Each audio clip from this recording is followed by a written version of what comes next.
Eh bien, la famille, dans cette partie de vidéo, maintenant, on va commencer avec Express. On va voir l'introduction à Express.js.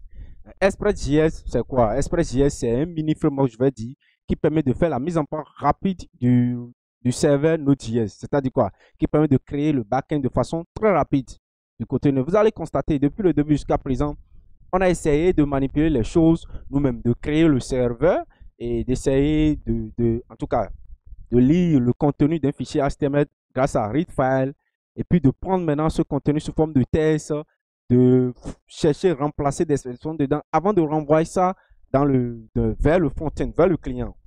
Et vous allez constater aussi que pour pouvoir manipuler l'URL, pour pouvoir récupérer les paramètres depuis l'URL de notre requête, on a essayé d'utiliser des modules URL, de passer l'URL, de faire toutes ces choses. Et tout ça, ça nous rend un peu, ça nous rend la tâche un peu difficile parce que c'est un peu plus complexe. Et vous allez voir, et Express a été créé, c'est un framework. Je vais dire un mini framework, c'est pas un framework tout comme par exemple Symfony ou bien Laravel qui gère Tumblr et tout. Non, c'est pas ça. Ouais? Mais ça nous permet de faire la mise en place rapidement d'un serveur, de créer le backend, de gérer les routes. Hein, vous allez, en tout cas, vous allez comprendre ce qu'on appelle route tout à l'heure. Donc de gérer les routes, de gérer des requêtes, de récupérer des paramètres, d'envoyer des différents types de données vers le client sans pour autant casser la tête. Donc, dans cette partie, dans cette introduction à Express, quelles sont les notions que nous allons voir? Nous allons voir la création, comment créer rapidement une application avec Express. Après, on va voir la notion des middleware et des routes. Après, on va voir le renvoi des vues, comment gérer aussi le vue de l'arrêt casse à casse que nous avons géré tout à l'heure. Et nous allons voir aussi comment faire la manipulation des fichiers statiques. Vous voyez? Donc, voilà un peu des choses qu'on va faire. Après, on va voir aussi comment on renvoie aussi des données en JSON. Donc, dans cette partie de vidéo. Donc, voilà un peu les notions que nous allons voir rapidement dans cette partie. Sans tarder, on va commencer rapidement. Donc, ce qu'on va faire ici, on va essayer de venir ici. On va taper Express.js. Donc, on tape Express.js. On essaie d'aller sur expressjs.com. Donc, vous allez sur expressjs.com. Et on va essayer de voir ce qu'ils ont écrit. Même tout en restant ici, vous allez constater, même si on retourne ici, on va essayer de voir qu'est-ce que Wikipédia dit par rapport à Express. Quand on regarde ici, il dit quoi? Express.js est un framework pour construire des applications web basées sur Node.js. C'est de faire le framework standard pour le développement de serveurs en Node.js. Et quand on regarde ici aussi, Node.js aussi, il parle de lui, Express aussi parle de lui-même. Donc quand on vient sur Express, il dit quoi? Face une opinionated minimalist web framework for Node.js. Donc, c'est un framework minimaliste rapide qui permet de créer un serveur web Node.js rapidement. Donc, c'est un peu ça. C'est ce qu'il permet de nous faire ça. Donc, nous allons mettre en place maintenant une application, en tout cas Express, de façon conforme. Ouais, on va faire ça de façon professionnelle, de la manière dont on fait ça. Donc, nous allons venir ici. J'ai créé un fichier ici, j'ai créé un dossier ici, un répertoire qui est nommé Express. Et dedans, on va commencer. Donc, pour démarrer avec Express, on vient dans le terminal ici. Donc, on vient dans le terminal et on commence par utiliser npm. Donc, nous allons commencer par utiliser npm. npm, c'est quoi? Si vous venez ici, dans le navigateur, on tape, c'est quoi npm? C'est quoi npm ici? Vous allez voir, il dit npm est le gestionnaire de paquets par défaut pour l'environnement d'exécution JavaScript Node.js. Donc, vous allez voir, et lorsque nous sommes en train de faire du Node.js, vous allez constater qu'on crée des modules. Ou bien, donc, on crée des modules soit manuellement et on exporte ça, après on importe ça. Ou bien, il y a aussi des modules qui sont des modules natifs à Node.js que nous avons utilisés. Par exemple, OS, FS, ainsi de suite. Maintenant, et si nous utilisons du Express, étant donné que Express aussi en lui-même, c'est un paquet, ou bien c'est un framework qui ne gère pas toutes les informations, tout le back-end, on aura besoin d'autres fonctionnalités que nous allons, en tout cas d'autres fonctionnalités extérieures que nous allons importer dans nos projets et utiliser. Donc, ces fonctionnalités embarquent, ou bien c'est, en tout cas, oui, ces fonctionnalités embarquent en leur sein d'autres fonctionnalités d'autres systèmes, d'autres méthodes qui vont nous permettre de faire différentes tâches. Maintenant, ces trucs que nous allons importer, on les appelle des paquets. On dit package. Dans le jargon de l'informatique, de la programmation, on dit package. Voilà. Donc, il nous faut quelque chose qui va nous permettre de gérer ces packages. Parce que quand on développe des packages, on fait le dépôt de ce package sur GitHub. Vous voyez? Par exemple, maintenant, là, je veux le package de Lodash. Par exemple, je mets Lodash ici. Le dépôt et GitHub de Lodash. Donc, je tape ici Lodash, GitHub. GitHub. Voilà. Et il va m'amener sur le dépôt GitHub de Lodash qui est ici. Voilà. Donc, nous allons trouver maintenant ce dépôt ici. Le souci, c'est que pour pouvoir utiliser ce dépôt, peut-être on sera obligé de venir ici, de télécharger ici le zip de ça, de dézipper ça, d'essayer de gérer manuellement, d'importer des choses, de gérer ça manuellement, ce qui rend le tâche plus complexe. Au lieu de faire ça, nous allons utiliser un petit logiciel, je vais dire, qui va se charger de télécharger, d'importer ces dépôts dans notre code pour nous de façon automatique, de gérer ça pour nous. Et nous allons pouvoir utiliser ce package, sous forme de modules installés à Express.js, mais à nos JS, que nous allons importer dans nos codes et utiliser, c'est tout. C'est ce que NPM permet de nous faire ça. Donc, c'est lui qui nous permet de gérer les différents types de packages, bien des paquets qu'on va utiliser dans notre application Express. Un peu tout comme pour ceux qui sont quittés PHP, c'est comme Composer. Vous voyez, Composer aussi qui permet de faire, qui est le gestionnaire des packages côté PHP. Ouais, donc ici aussi, NPM est le gestionnaire du paquet côté Node.js. C'est ça. Donc, on va utiliser NPM pour pouvoir installer Express. D'abord, avant d'installer Express, il faut qu'on initialise notre projet. Donc, pour initialiser le projet, on va utiliser NPM. Donc, on vient ici, on tape NPM init. Et quand on tape NPM init, donc on veut initialiser le projet, on tape Entrée. Et quand on appuie sur Entrée, il va commencer le lancement du projet. Donc, on attend qu'il commence. Donc, NPM, il lance tout le projet et il commence par nous poser certaines questions. D'abord, il nous pose question du nom de notre projet. Le projet Express, les projets Express que vous allez développer, NPM les considère comme un package aussi. C'est tout comme si c'est des fonctionnalités que vous pouvez aussi développer et mettre ça sur GitHub, partager ça avec d'autres personnes. Donc, il suppose que c'est un package. Il demande maintenant le nom de ce package. Ça veut dire le nom de notre projet. Par défaut, il nous prend le nom Express. Il prend le nom directement de notre dossier qui est ici. Vous voyez? Et si on veut, on peut changer ça. Moi, je vais changer ça. Je vais dire introduction, intro Express. Donc, je vais le nommer intro Express. Voilà. Je mets intro Express et puis je mets entrée.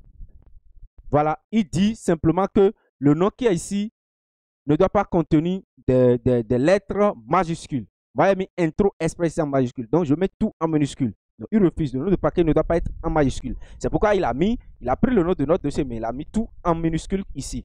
Donc, on tape intro comme ça. Express. Voilà. Et on lance ça. Et nous demande la version de notre paquet, de notre projet. Ici, c'est le déroulement, le premier projet. Donc, on prend la version qui est là, pas défaut. Après, il nous parle, il prend la description du projet. Donc, on va dire introduction, la description à l'utilisation de Express.js. Voilà la description. Entrée. Après ça, il nous demande quelque chose qu'on appelle entry point, c'est-à-dire le point d'entrée de notre projet. Vous voyez? Donc, par défaut, il prend le point index.php. C'est ce point, c'est ce fichier qui sera le point d'entrée de notre projet. Ça veut dire quoi? Toutes les requêtes provenant du client vont toujours passer par ce fichier qui est ici, index.js. Vous voyez? Donc, à nous de décider si on veut prendre index.js par défaut, on va prendre, sinon, on va définir nous notre propre fichier qui sera le fichier de point d'entrée vers notre application Express. Vous voyez, ici, moi, je vais prendre app.js, pas convention. Je lance ça. Après, il demande des commandes de test. Si je fais du test, je ne veux pas faire du test. Donc, je fais tout cas. Il demande maintenant le repository de Git. Si j'ai fait un dépôt, si je fais un dépôt Git de repository, je le mets ici. Je n'ai pas de Git repository. Donc, et il me demande les mots-clés. Donc, je n'ai pas de mots-clés pour mes projets. Il demande l'auteur du projet. Moi, je vais mettre juste Runastep ici. Ici. Voilà. Entrée. Et il demande la licence du package. Il met yes. Bon, on prend ça par défaut.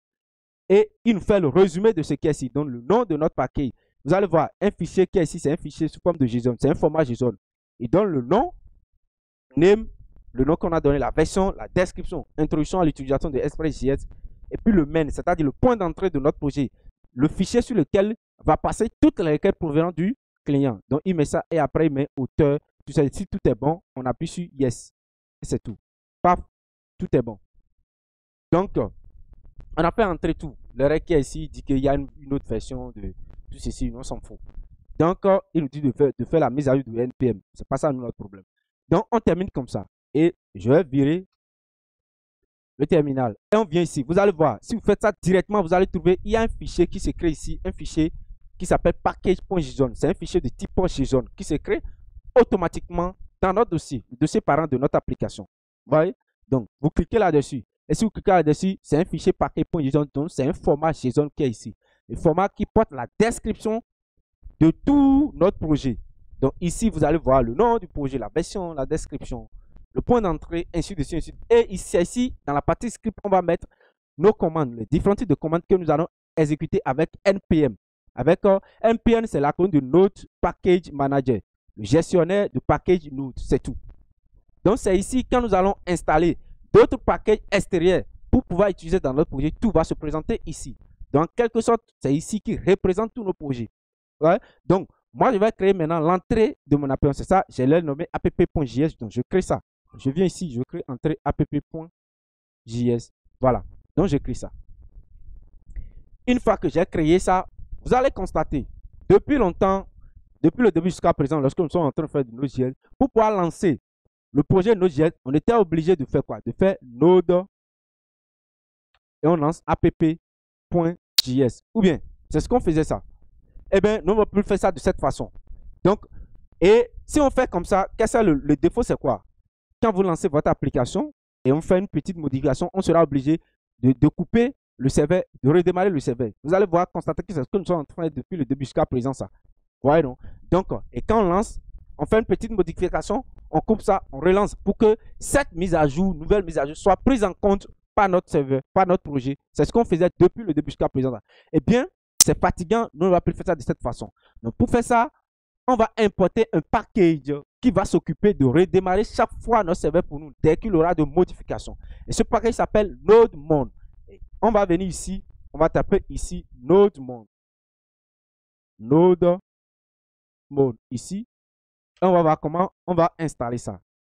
Donc, quand on tape NodeMon, vous allez venir sur, par exemple, vous voyez nodemon.io. Donc, quand on clique sur nodemon.io, c'est voilà comment on installe ça. NPM installe et puis on installe de façon globale, sur notre ordinateur, sur notre machine pour que chaque fois qu'on veut créer notre projet, qu'on ne l'installe plus. Donc, on va installer ça de manière globale sur notre machine pour que d'autres projets Express qu'on va créer ne vont plus nécessiter l'installation de NodeMon. Vous voyez, non?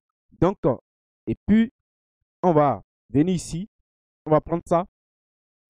Et puis, quand on prend ça, d'abord, comment vous allez installer des packages que vous allez installer? Il faut faire attention à ces packages.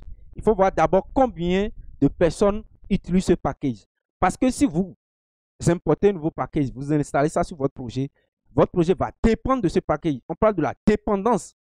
Ouais, va dépendre de ce projet. Et du coup, si ce projet est déprécié, ce projet, il n'y a plus de gens, la communauté autour de ce projet n'est pas active, vous aurez des problèmes. Votre application dans le futur, parce que les applications Node.js sont créées et sont appelées à évoluer dans le temps.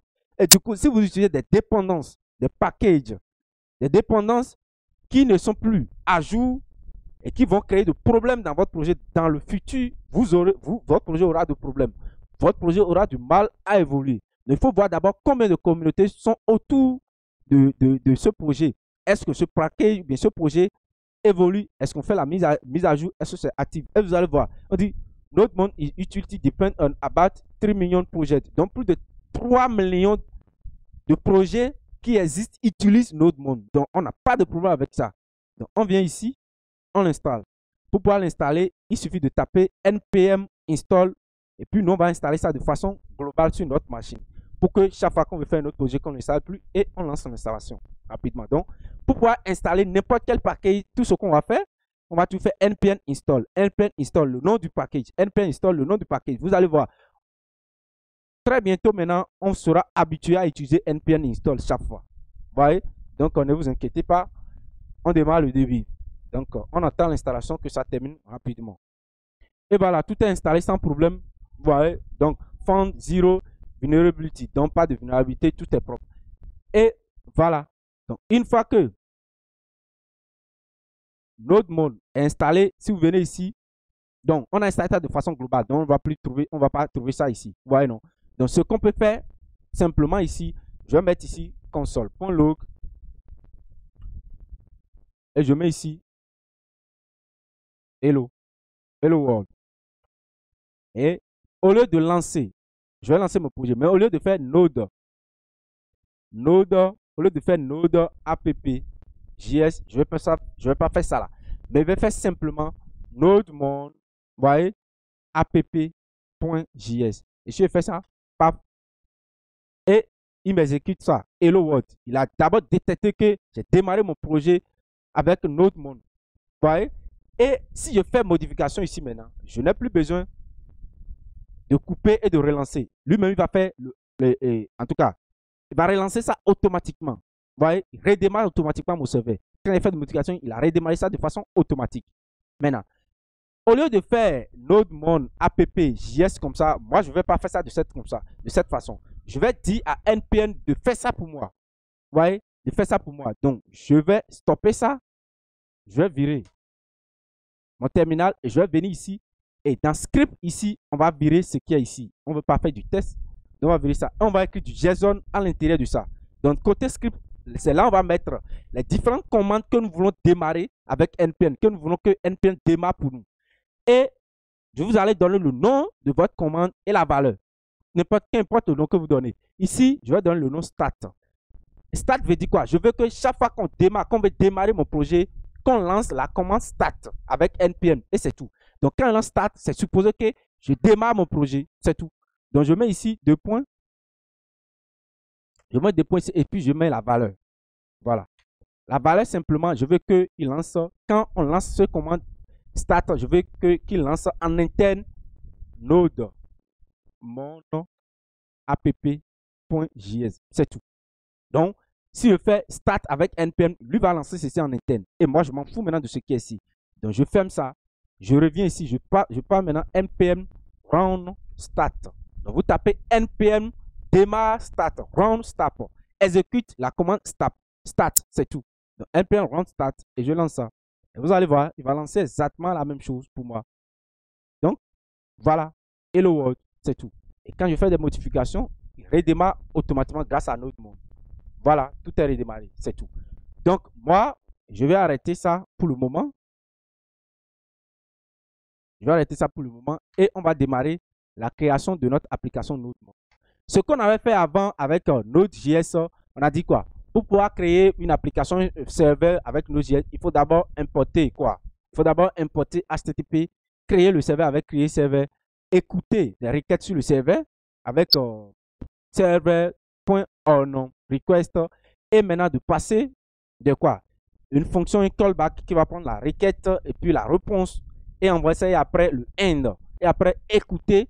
Non, on va pas faire toutes ces choses là. Tout ce qu'on va faire ici, on va installer d'abord Express. D'abord, on va installer Express. Donc, on va venir ici. On vient sur Express ici. Donc, on vient sur Express. On vient sur Get Started. Donc, si on clique sur Get Started, ils vont nous montrer comment on installe ça. Vous allez voir, ils vont nous dire de créer dossier, de mettre RPL, init, tous ces trucs-là, on s'en fout.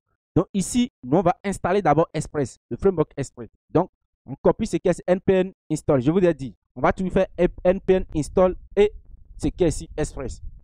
Donc, on va venir ici npm install et Express. On lance ça, l'installation, on attend qu'il termine. On attend que Express termine, mais que l'installation se termine plutôt. Donc, rapidement, on attend.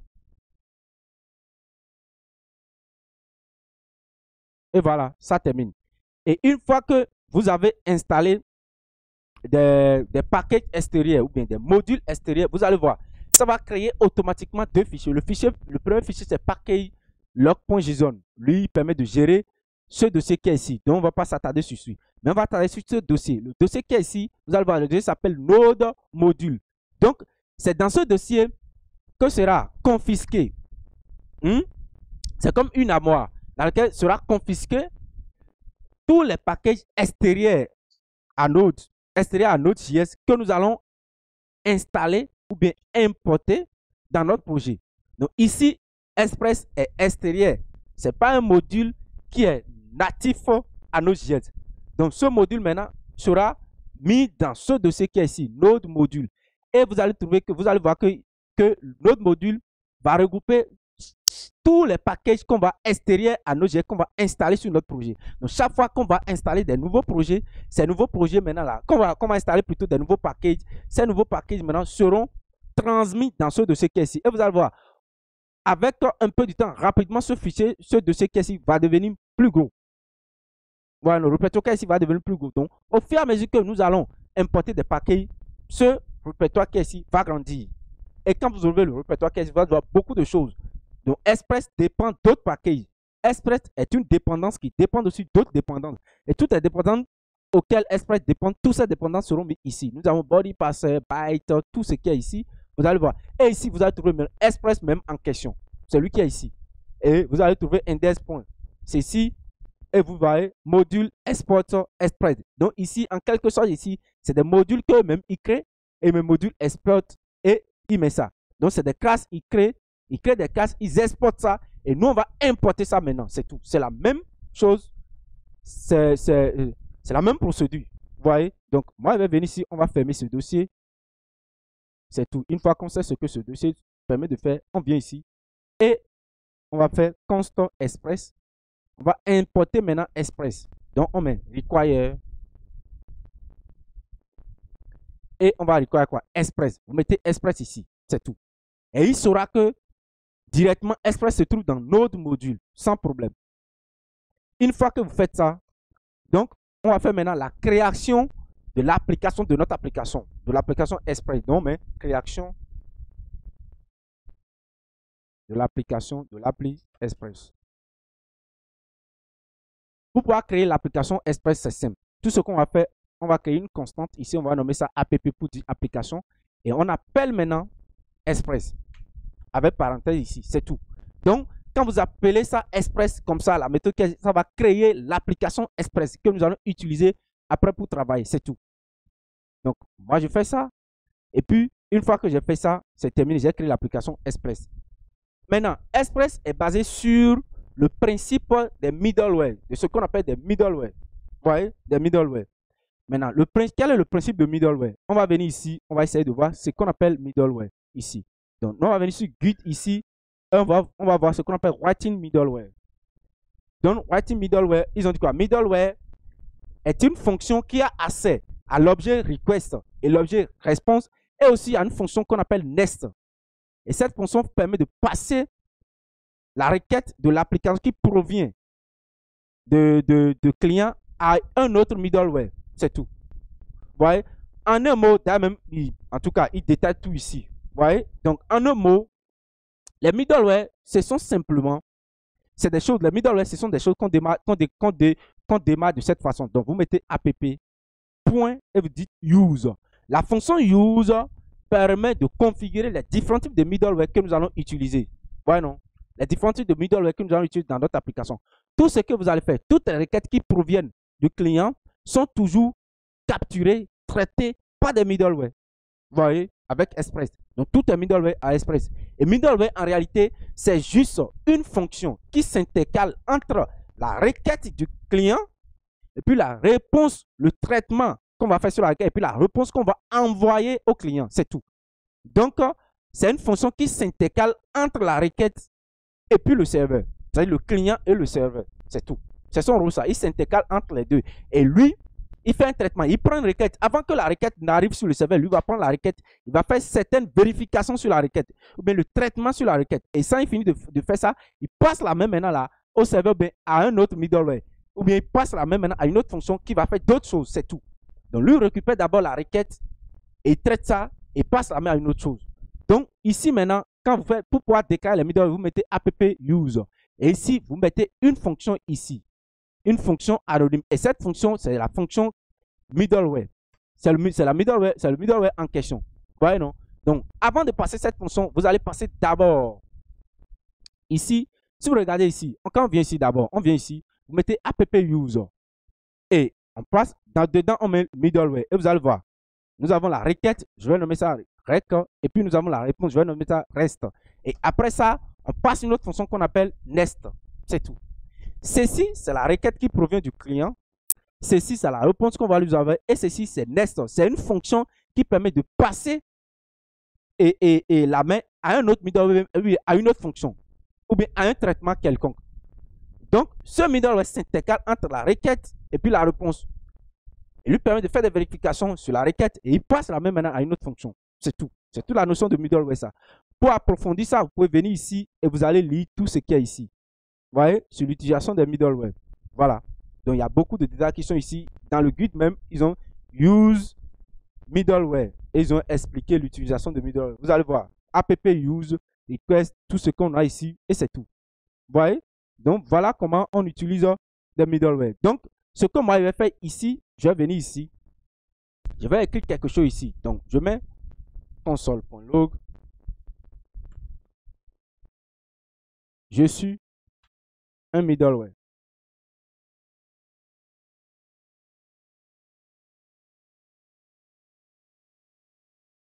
Voilà, je suis un middleware, c'est tout. Et quand vous regardez ici, on n'a pas besoin tellement de faire beaucoup de choses. Donc, on fait comme ça, on arrête. Et nous, on va lancer notre truc là et notre requête depuis le client et on va tester ça. Donc, on va venir ici. Et quand on vient ici, on met npm. Donc, j'efface ici et je mets npm round start. Voilà. Et je lance ça. Voilà. Mais en attendant, ça ne va pas marcher. Pourquoi ça ne va pas marcher ici? Vous voyez, ça ne va pas marcher ici. Pourquoi ça ne va pas marcher? Et une fois qu'on a lancé le serveur, il faut qu'on écoute les requêtes sur un port. Parce que ici, maintenant, on n'a pas précisé le port sur lequel on va écouter les requêtes. Donc, on crée l'application et puis on lance le middleware. Donc, ici, je dis, on lance le middleware. Middleware, le nom même s'entend, on dit middle, milieu. Vous voyez, il s'intercale au milieu. Et après, maintenant, il faut dire sur quel port notre application est écoutée. Vous voyez, non? Sur quel port notre application écoute des requêtes. Donc, pour dire ça, on vient ici, on va dire listing.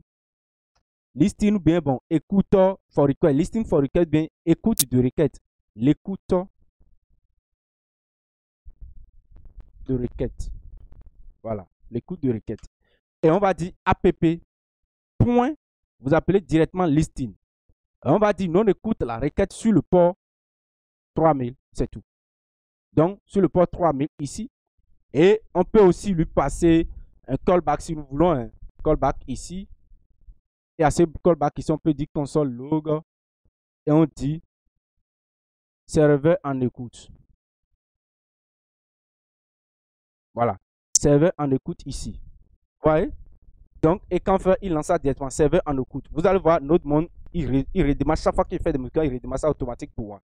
Si vous faites en tout cas des modifications et vous enregistrez vos modifications, lui va redémarrer. Donc, n'oubliez pas d'enregistrer chaque fois la modification. Moi, je n'enregistre pas parce que j'ai installé ici des extensions qui le font pour moi automatiquement. Vous voyez, donc, n'oubliez pas, si vous faites des modifications, enregistrez cette modification et lui va redémarrer le serveur pour vous. C'est tout. Donc, je reviens ici maintenant, je lance ça, serveur en écoute. Et maintenant, je vais lancer maintenant ma requête. Je viens ici, localhost sur 3000 et je lance ça. Et vous allez voir, ça a commencé par tourner. Et je suis un middleware. Donc, directement, ce middleware est lancé. Je suis un middleware. Vous voyez? Mais du coup, l'application est restée bloquée sur ce middleware. Parce qu'il faut que ce middleware fasse un traitement, finisse son traitement et dit maintenant à l'application, oui, moi j'ai terminé mon traitement. Alors, je passe la main maintenant à une autre fonction, bien à un autre middleware. Voilà. Donc, pour passer la main à un autre middleware, je vais créer d'abord un autre middleware ici. Donc, je mets app, un autre middleware ici. Donc, je mets app use. Et ce middleware aussi, je lui passe une fonction qui prend une requête, réponse ici, donc reste, et aussi nest ici. Et voilà. Et qu'est-ce que je vais faire pour lui? Je mets console log. Le premier middleware m'a passé la main.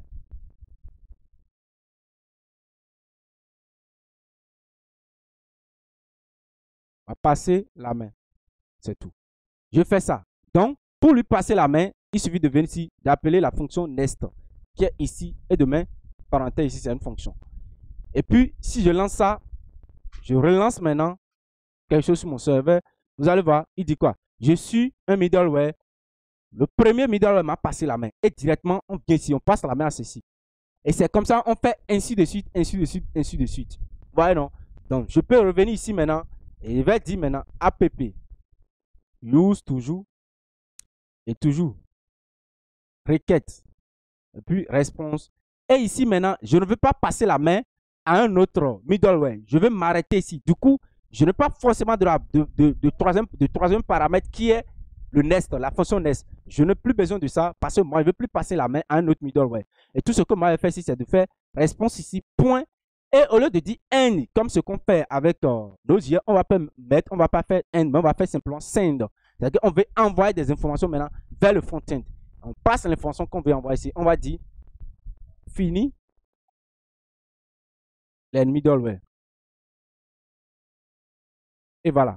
Et si on fait ça ici, on redémarre. Donc ici, qu'est-ce qu'on a fait ici? On dit, on lance nos middleware. Donc, quand la requête est venue, ce premier middleware va prendre la première requête et il va faire des traitements ici. Quand il finit de faire des traitements, il va passer la main à une fonction suivante ou bien le middleware suivant grâce à la méthode nest qui est le troisième paramètre. Et lui aussi maintenant, le deuxième middleware, lui-même, il fait la même chose. Et quand il finit, il passe aussi la main à une autre fonction en appelant nest ici. On appelle aussi nest ici. Et lui-même, il passe la main à ceci. Et cette fonction maintenant, lui n'a pas besoin de passer la main à qui que ce soit. Lui veut envoyer maintenant une réponse vers le client. Donc pour envoyer la réponse vers le client avec Express, on n'utilise plus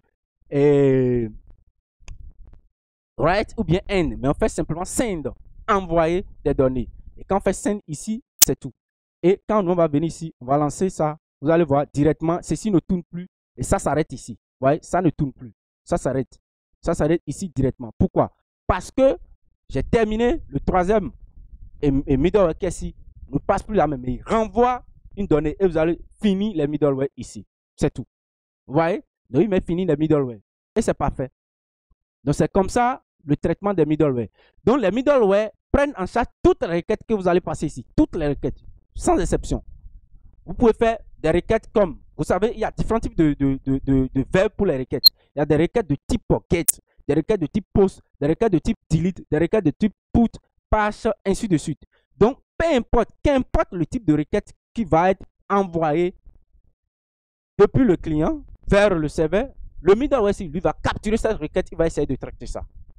Voilà un peu la notion de traitement des middleware. Et voilà comment on envoie des données vers le client avec grâce à la méthode send. C'est tout. Donc, on a vu maintenant la notion des middleware. Mais c'est un peu plus chiant. Moi, je ne veux pas capturer toutes les requêtes qui vont venir chez moi. Moi, je vais spécifier chaque requête, chaque type de requête en fonction du verbe, c'est-à-dire en fonction du type de requête et en fonction aussi de l'adresse, l'URL de la requête. L'URL des requêtes, on appelle ça des routes. Et nous allons voir comment on fait ça. Vous allez constater dans les précédentes vidéos, pour pouvoir traiter les différents types d'adresses URL qui me sont passées, on était obligé d'utiliser URL pass et on faisait if. Donc, on conditionne les choses. On ne va plus conditionner ça comme ça de cette façon ici. Vous voyez, on ne va plus faire ça. Grâce à Express, on ne va plus se chier à faire tous ces genres de choses-là. Je vais réduire d'abord mon terminal qui est ici. Je vais essayer de réduire ça. Et ici, au lieu d'utiliser les middleware use, je vais virer ça. Je vire ceci. Voilà. Et ici aussi, je vais virer ça. Au lieu d'utiliser use, parce que use, n'oubliez pas, il permet de prendre tout type de requête. Moi, je ne vais pas prendre tout type de requête. Je vais prendre des requêtes une par une. Une par une, en fonction du type de requête là. Donc, quand on vient ici, vous allez voir, si vous venez ici, vous allez venir sur Writing Middleware. Je vais toujours utiliser les middleware. Et vous allez voir, ici maintenant, on n'a pas mis appu, mais plutôt app-get. Vous voyez? Et si vous regardez très bien, ils ont dit HTTP method for which the middleware function apply. Donc, la méthode HTTP que le middleware applique. Au lieu que le middleware applique tout type de la méthode, nous on va spécifier la méthode que nous voulons qu'il applique. C'est tout. Et quand nous venons ici, qu'est-ce que nous allons faire? Nous allons dire, pour les requêtes de type get, et ces requêtes maintenant, on va les passer maintenant le nom de la requête ou bien l'URL de la requête. L'URL ici, on appelle ça, si vous regardez très bien ici, c'est ça qui est ici, slash, c'est-à-dire quoi? La racine. On appelle ça le chemin de la requête qui est passée. Et ce chemin, on appelle ça la route.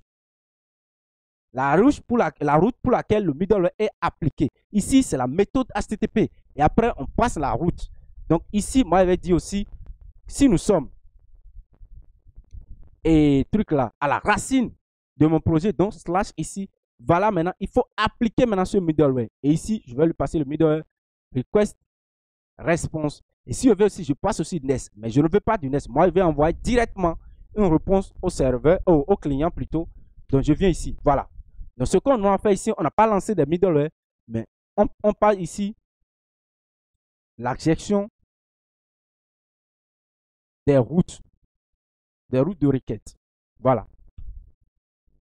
On veut gérer les routes de requête. On appelle ça aussi le routing. Mais on n'a pas encore commencé le routing en question. Si vous venez dans Grid, vous pouvez cliquer sur routing. Et là, maintenant, ils expliquent réellement comment faire du routing. Vous voyez? Donc, c'est tout. Avec les routes méthodes. Voilà. Donc, quand on vient sur le routing, ça veut dire quoi? Simplement que on va identifier chaque requête qui est passée. On va identifier chaque type de requête. Est-ce que c'est une requête? Le verbe, on va identifier d'abord le verbe. C'est de type get, c'est de type post, c'est de type delete, ainsi de suite. On va identifier ça. Après, on va identifier la route, c'est-à-dire le chemin qui est ici. Et après cette verbe et cette route, quelle est l'action à exécuter? C'est-à-dire que le middleware a appelé. Donc, l'ensemble de tout ça là s'appelle le routing. Vous voyez? Et là, maintenant, c'est plus précis. C'est tout. Donc, avec des routes méthodes qui sont ici, et aussi des routes path. Donc, on va dire qu'on prend cette méthode qui est get avec ce chemin, le path qui est ici, on lance ce middleware, c'est tout. Et quand on va venir ici, je vais dire simplement response. Point, je vais dire send. Et je vais envoyer maintenant les données et je vais dire route get sur la base. C'est tout. Donc, j'envoie ça de cette façon. Et quand il fait ça, qu'est-ce que je vais faire? Je viens ici maintenant. Et quand je lance maintenant slash, et paf, il dit route get sur la base. Donc, si je lance autre chose qui n'est pas slash tout coup, par exemple, je lance about, slash about ici maintenant, ça ne va pas marcher. Il dit cannot get about, qui ne peut pas capturer la route about, parce que ça n'existe pas. Je n'ai pas défini ça. Et là, maintenant, c'est spécifique ici. Alors que si j'avais utilisé use ici, et j'avais fait comme ça, j'avais utilisé use comme ça, il n'allait pas identifier about de slash. Si aussi à la base de la requête, ça va prendre en compte. Et même si je viens ici et je tape about, ça va aussi prendre ça en compte. Vous voyez, ça va aussi prendre ça en compte. Parce que les middleware prennent en charge tout type de requête. Mais ici maintenant, ça est devenu plus spécifique. Là maintenant, pas de routing. Vous voyez, c'est tout. C'est tout. Et là maintenant, pour que about puisse fonctionner, ici maintenant, la about ne va plus fonctionner. Il va dire cannot get slash about. Vous voyez, donc il n'y a pas qui ne connaît pas. Et une route qui a pour méthode get et qui a pour la route about. Qui a pour le chemin about. Qui ne connaît aucune route qui a pour la méthode get et pour le chemin about. Et là maintenant, pour que ça puisse marcher maintenant, il faut que je puisse le spécifier ça. Donc je vais dire route de à propos. C'est tout. Et là maintenant, je viens ici, je mets app.get. Et ici, je spécifie slash about. Voilà. Donc, c'est slash et non point. Slash about. Et j'appelle maintenant la méthode qui sera exécutée. Donc, request response. Et je viens ici, je dis console.log. Route de la page à propos. C'est tout. Et si je fais ça maintenant, je viens sur about maintenant, je relance ça. L'erreur est corrigée rapidement. Donc, d'abord, oui, c'est pas console.log. Excusez-moi beaucoup, mais plutôt, on a déjà tapé trop de console.log dans les séances passées au point où instinctivement on le met. Donc, c'est request, c'est rest send. Et là, vous voyez, route de la page à propos. Et si je viens ici, paf, ça marche. Route get sur la base. Et ici, quand on met about ici, voilà, il gère ça aussi. C'est tout. Vous voyez? Donc, c'est comme ça. Vous voyez? Donc, regardez, très simple. Alors qu'avant, on était obligé de faire require URL, et de faire URL pass et de faire if URL égale à tant, if, ainsi de suite. Mais ici, on n'a pas besoin de ça maintenant. Grâce à la gestion, grâce au routage, le routing de Express et à l'utilisation des middleware, on rend la tâche plus facile. Donc, on écrit moins de code pour faire beaucoup de choses rapidement. Et on n'a même pas créé de serveur ici, HTTP, créer serveur, tous ces trucs-là. On se débarrasse de tout. On met simplement ce qu'il y a ici. Ce que je vais faire, c'est de venir ici et maintenant de créer maintenant des vues. Je vais créer des vues ici, comme ce qu'on a fait la dernière fois. Et dedans, je vais créer la vue index HTML. Voilà. Et dedans, je mets H1. Je mets page d'accueil. Voilà. Je termine avec ceci. Je lance aussi un autre about. Un autre fichier about HTML. Et je viens ici. Je mets ici H1 à propos de moi. C'est tout. Et je peux changer même le title qui est ici. Je mets ici à propos. Et ici, je change aussi l'entête qui est ici, le title. Je mets home page. Je mets home. Voilà. Donc, tout ce que je vais faire ici maintenant, je vais rendre maintenant ces fichiers. Au lieu d'afficher juste du test, d'envoyer juste du test, je ne vais pas me charger d'envoyer juste du test, mais d'envoyer maintenant ces deux vues qui sont ici. Maintenant, au lieu de lire le contenu en mettant read file, au lieu de lire en mettant read file, et puis on met data, toutes ces choses, et puis après, on écrit, on envoie, on ne va pas faire tous ces machins qui sont trop compliqués pour nous. On va juste lui dire à Express. Moi, je ne vais pas renvoyer juste de la phrase, hein, je vais juste renvoyer un fichier, c'est tout. Donc, on dit, renvoie-moi un fichier, et il va comprendre ça, sans problème. Donc, ici, on vient ici, et qu'est-ce qu'on fait? Au lieu de dire send, on va mettre simplement send file, c'est tout. Et ici, on dit send file, c'est tout. Et ici, send file, on vient ici. Quel est le nom du fichier qu'on veut envoyer? Donc, passe maintenant le chemin du fichier, c'est tout. Donc, pour passer le chemin du fichier, on va venir ici, on va dire // il faut venir dans view et il faut prendre maintenant index.html. Mais ça ne suffit pas, ça ne va pas marcher. Parce qu'on ne va pas lui passer le chemin relatif de ce fichier, mais plutôt le chemin absolu. Donc, on va lui dire, au lieu de prendre ceci, au lieu de prendre tous ces chemins-là, on va dire de concaténer ces chemins avec le, comment dire, et le dossier parent dans lequel nous sommes. Et pour savoir le dossier parent dans lequel se trouve app.js, ici c'est très simple. Il faut appeler simplement la propriété dir_name, c'est tout. Donc ce qu'on va faire ici dans sendFile, ici, on va venir ici et dans le deuxième argument, on va lui passer un objet. Et dans l'objet qui est ici, on va dire la racine de notre fichier. Donc on tape ici root. Ici, deux points, on dit la racine c'est dir_name, c'est tout. On fait ça comme ça et ça marche. On vient ici, on fait exactement la même chose, sendFile. Et on dit ici // about. On dit la racine de notre fichier ou bien de notre projet, de notre application, c'est dir_name. Donc on met root, deux points, on lui passe dir_name. Voilà. Et si on fait ça, on va voir si ça va marcher maintenant, ça va fonctionner. C'est bon? Donc on vient ici, on réécoute ici, ça se relance automatiquement. Donc on n'a pas besoin de se chier ici. Le redémarrage se met déjà automatiquement. Donc on vient ici, je suis sur about. Voilà, à propos de moi, vous voyez. Donc c'est un fichier maintenant index. C'est le fichier HTML qui s'affiche. Et quand il vient ici, à page d'accueil, c'est tout. Donc avec moins de lignes de code, je fais tout en gérant des routes ici. Voilà, vous voyez. C'est la petite chose que je fais ça. Et c'est tout. C'est là qu'Express est très puissant. Ouais, non, c'est très très puissant. Donc, on a vu maintenant la notion des routes et des middleware, le renvoi des vues. Ouais, non. Donc, demandez-moi ce qui va se passer si on lui dit de renvoyer une vue qui n'existe pas. Ou bien de renvoyer plutôt, en tout cas, une route qui n'existe pas. Vous voyez, il y a le chemin de la route /about. Et si la personne vient ici, il tape comme ce qu'on avait fait dans la précédente vidéo. Il tape Toto. Toto n'existe pas. Vous voyez? Et on aura cette erreur. Cannot get Toto. Donc, il ne peut pas obtenir une route qui s'appelle Toto dont le verbe est égal à get. Ça n'existe pas. Donc, il faut qu'on gère la page, il faut qu'on gère les routes. Il faut qu'on gère les requêtes qui envoient des routes qui n'existent pas. Il faut qu'on gère ces requêtes-là. Des requêtes qui envoient des routes qui n'existent pas. Donc, pour faire ça, on va venir ici. On va créer ça ici. Donc, on vient ici. Je mets for ou for. .html ici. C'est aussi simple que ça. Je viens ici. Je dis not found.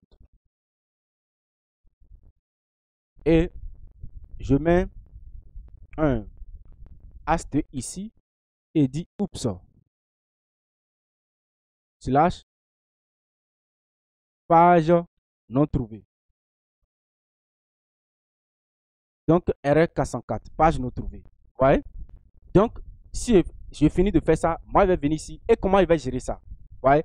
Voilà que ça ne correspond à aucun chemin qui est ici, aucune route qui est ici. Donc je ne peux pas venir ici et mettre app get et je vais spécifier une route. Jamais, je ne peux pas faire ça. Pourquoi? Parce que ça ne correspond à aucune route. Cette page sera affichée lorsque aucune route ne va pas correspondre à tout ce qui est ici. Lorsque la requête, la route qui est envoyée ne va pas correspondre à aucune des routes qui est ici. C'est là qu'on va envoyer maintenant la page qui est ici. Et comment on va faire? Donc, on va utiliser aussi maintenant les middleware. Donc, on vient ici, on met 404 pages. Donc, ici, complètement à la fin. Donc, si vous avez 10 routes, 10 chemins avec des différents traitements, vous mettez tous ces 10 d'abord en roue. Il y en aura des chemins avec get, post, delete, bien sûr. Ici, maintenant, nous sommes en train de faire rien qu'avec des get, mais rappelez-vous, il y a aussi pour poster des informations. On va voir ça. Vous voyez? Donc, mais nous sommes en train de voir certaines notions de base d'abord. Donc, il faut que vous placez toutes vos routes d'abord avec la section en haut. Et si vous finissez de faire ça maintenant, que vous revenez en bas maintenant et vous allez utiliser le middleware app use. N'oubliez pas, le middleware app use, c'est lui qui permet de capturer n'importe quel type de requête, tout type de requête. Du coup, quand on va passer une route et la route va essayer ici, ça ne va pas marcher, ici, ça ne va pas marcher. Et il essaie tout jusqu'à la fin parce que ici maintenant, n'oubliez pas, on a spécifié maintenant les verbes et puis les chemins. C'est-à-dire, on a fait le routage ici, du routing ici. Vous voyez? Donc, lorsqu'il va vérifier tout, il ne va pas hésiter, il va prendre ce middleware maintenant qui consomme tout. Ce middleware, c'est comme un WC qui consomme tout ce qui vient. Vous voyez, non? Donc, ici maintenant, on peut venir ici. Et là, maintenant, on va dire, dès que, lorsque tu vas vouloir marcher la requête, l'URL, ou bien la route, le chemin qui est passé au serveur depuis le client au serveur, lorsque tu vas vouloir marcher ça à tout ce qui existe en haut et ça ne va pas fonctionner, alors prends-le ici et affiche maintenant 404, c'est tout. Donc, on va venir ici, on prend, on lui passe response, et request et response plutôt, request response. Et là, maintenant, c'est la notion de middleware. On ne va pas utiliser nest. On va mettre ici simplement rest et on va dire send file, comme d'habitude. Et ici, quel est le fichier qu'on veut envoyer? C'est le fichier ./v/for04. Et on va spécifier la racine. Et ici, maintenant, on dit route de point dirname. Voilà. Donc, on met dirname ici et c'est tout. Donc, on termine ça, on va tester. Donc, quand on vient ici à la racine, on met la racine, c'est une page d'accueil. About. À propos de moi. Et dès qu'on va mettre ici Toto ou bien n'importe quoi, là, il met quoi? Oups, page non trouvée. Si je viens ici, je mets blablabla, peu importe. Oups, page non trouvée. Ouais, non. C'est comme ça que vous allez gérer maintenant les erreurs. Très simple. Mais regardez ici, quand on vient ici, on met inspecter. Ici, c'est une erreur qui est envoyée. Mais quand on vient sur network, on essaie de soumettre ça. Vous allez voir le statut, le code de statut de ce qui est ici. Vous allez voir, c'est un code de statut 200. Vous voyez, 200. Des fois, il m'envoie 304. Vous voyez, non? Des fois, il m'envoie 304. Or, c'est une erreur qui est ici. Donc, il faut qu'on gère aussi l'envoi du code de statut pour pouvoir préciser le type d'erreur. Vous voyez, non? Donc, pour pouvoir préciser le type d'erreur. Là, c'est très simple à faire. Donc, tout ce qu'on va faire ici, on va venir ici. on ne va plus utiliser write head. Mais on va utiliser simplement ici, c'est très simple, Express. Ça permet de gérer les choses facilement. Donc, ce qu'on va faire ici, on vient ici et avant d'envoyer le fichier ou bien d'envoyer la réponse au serveur, on va envoyer le statut code. Donc, vous mettez ici simplement status. C'est tout. Vous mettez statut et dedans, vous précisez maintenant l'erreur 404. C'est tout. Avant, on était obligé de mettre quoi? Response write head. Et on fait l'écriture de l'entête. Mais ici, simplement, on met statut. Et c'est tout. On envoie ça. Et du coup, je peux préciser dans les autres endroits aussi status. J'envoie le code 200 ici pour dire requête. Très bien. Et ici aussi, status. Et tout est parfait. 200. Et quand il fait ça maintenant, je vais vérifier ici. Quand je refais ceci, et voilà, statut 400. Vous voyez, non? Donc, quand c'est une erreur 400. Je clique là-dessus, il reconnaît tout. Et quand je reviens ici, par exemple, je relance ici maintenant, le statut code, c'est 200. Vous voyez, non? C'est 200, sans problème. Vous voyez?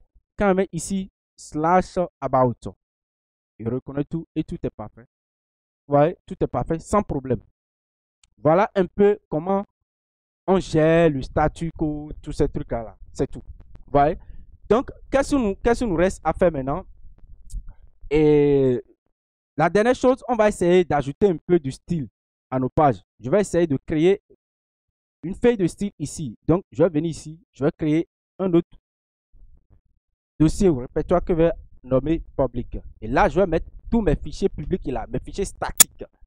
Et ici, je mets quoi? Je vais mettre ici style.js. C'est tout. Style.js. Et dedans, je vais dire d'abord, je prends tout et je mets un peu de box sizing. Donc, je mets box sizing. Oh, non. C'est style.html. Style.css plutôt. CSS. Voilà. Je vais écrire du code CSS. Et je mets ici box sizing. Border box. Je ne veux pas de margin. Et je ne veux pas de padding. Voilà. Et quand je vais venir ici maintenant, qu'est-ce que je fais? Je prends ceci. Je vais mettre ici une classe. Et dans la classe, je vais mettre erreur. Erreur. Et je vais prendre maintenant la page d'erreur qui est ici. Tout d'abord, je vais même laisser la page d'erreur. Je vais prendre juste body. Je prends body qui est ici complètement pour tout. Et qu'est-ce que je fais? Je lui change background. Et je mets ça. Je prends une couleur quelconque ici. Je prends cette couleur qui est ici. Et je mets color white. Et ici, je vais centrer un peu les éléments qui sont là. Donc, je mets test align. Bon, je mets simplement display place. Justify content center et là item center. Voilà. Je fais ça ici. C'est tout. Et je vais venir ici maintenant. Je vais prendre erreur qui est ici. Et puis, je vais lui dire test align simplement center. Test align center. C'est tout. Voilà. Et qu'est-ce que je vais faire? Je vais venir ici maintenant. Je vais ajouter ça. Donc, je mets ici link CSS. Et je vais dire, si on va faire les choses de façon classique qu'on faisait, donc on est dans quoi? On est dans View ici. Donc, on allait dire, par exemple, qu'il faut monter ici. Et quand on monte, il faut aller dans quoi? Dans Public et de prendre Style. Et on va faire la même chose partout. On va voir si ça va marcher. Donc, dans About aussi, on fait la même chose. Et aussi dans Index aussi, on fait la même chose. Voilà. Une fois qu'on finit de faire ça, on retourne ici maintenant. On va fermer. Et on retourne ici. On va voir si ça va marcher. Donc, le serveur est déjà redémarré automatiquement. Je mets un point virgule ici. Je fais ça pour faire le redémarrage automatique. Donc, tout est redémarré. Je vais voir maintenant si ça va marcher. Donc, je viens sur About. Paf. Il y a une erreur ici. Erreur 404. Vous voyez? Sur style. Vous voyez, non? Style.ceci. Et quand on vient ici, ça n'applique même pas ça. Et style.css, il y a une erreur ici. Et quand on vient, on clique sur ça, sur l'entête qui est renvoyée, il dit request method get statut code 404 not found. Et il dit qui n'arrive même pas à trouver ce fichier-là. Alors que, quand on regarde ici très bien, j'ai très bien spécifié le schéma de mon fichier. Ça veut dire quoi? Ça veut dire, par défaut, Express protège notre application contre les fichiers statiques. Vous voyez? Donc, par défaut, vous ne pouvez pas utiliser des fichiers statiques dans Express. Non. Parce que Express, c'est un langage dynamique. Vous voyez? Donc, ça génère des choses dynamiquement. Si vous voulez traiter vos fichiers statiques ici comme des fichiers de front-end, JavaScript du front-end ou bien des fichiers style.css, ça ne va pas marcher. Si vous venez ici dans ceci maintenant, vous essayez de mettre script ici et puis vous mettez peut-être script.js ici, des fichiers qui vont gérer de front-end et vous essayez de mettre ça, ça ne va pas marcher. Donc du coup, il faut lui préciser que moi j'ai créé un dossier spécifique pour pouvoir gérer les fichiers statiques et je veux que tu me donnes accès à ça, tu me donnes accès libre pour pouvoir utiliser ça. Je peux le préciser. Et là maintenant pour le faire, c'est très simple. Comment je vais faire? Donc, je serai obligé de venir ici et on vient ici. Donc, on met ici, maintenant on va utiliser aussi les middleware. Donc, on met toujours middleware ici. Middleware. Et vous mettez ici app.use. Et sur use, maintenant, vous appelez maintenant Express. Et sur Express, vous mettez .static. Et là, maintenant, vous allez spécifier maintenant la racine de notre fichier statique qu'on veut utiliser. Voilà, non, la racine du fichier. Et pour spécifier ça, c'est très simple. Comment on va faire ça? Donc, on met ça, on dit, prends le dossier public. Voilà. Donc, c'est le répertoire public maintenant qui gère tous mes fichiers statiques. Voilà, non? Donc, une fois que j'ai fait ça, je reviens ici maintenant et je ne fais plus tout ce que j'ai fait ici. Je passe directement. Je lui passe directement ici, style.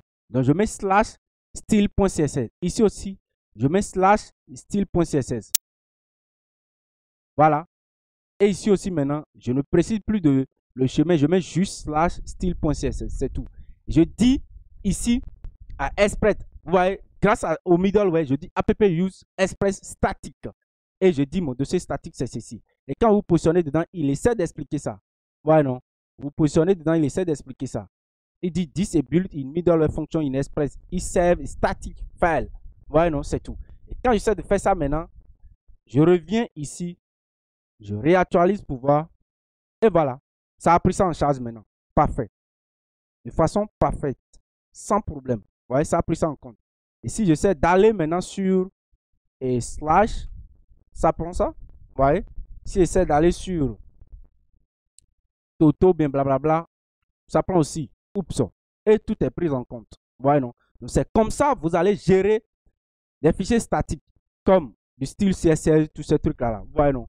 Donc, au lieu d'envoyer, vous voyez, depuis ce que nous sommes en train de faire depuis ici, on essaie rien que d'envoyer d'envoyer un fichier, une vue. On peut aussi envoyer du JSON. Vous voyez, au lieu d'envoyer une vue, on peut envoyer du JSON. Allez, ce que je vais faire rapidement, on va essayer de faire tout ça. Si on met app, je vais envoyer du JSON. On va refaire ça après lorsque nous sommes en train de traiter des formulaires. Vous voyez, non? Donc, mais je vais vous montrer ça simplement. Du JSON, le fichier JSON. Donc, on peut envoyer du JSON ici. Donc, tout ce que je peux faire, c'est venir ici et je tape app.get. Et je vais dire, lorsqu'on va taper sur slash JSON, une route qui s'appelle slash JSON, tout ce que je vais faire, je vais prendre la requête ici avec la réponse. Et je vais envoyer maintenant du JSON. Voilà, non. Je vais envoyer du JSON. Pour envoyer du JSON, qu'est-ce que je vais faire? Il suffit que je prenne ici réponse et je mets .json. C'est tout. Response.json.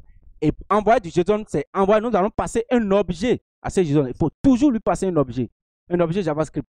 Donc ici, moi, je vais lui passer un objet JavaScript ici. Je vais lui passer simplement name.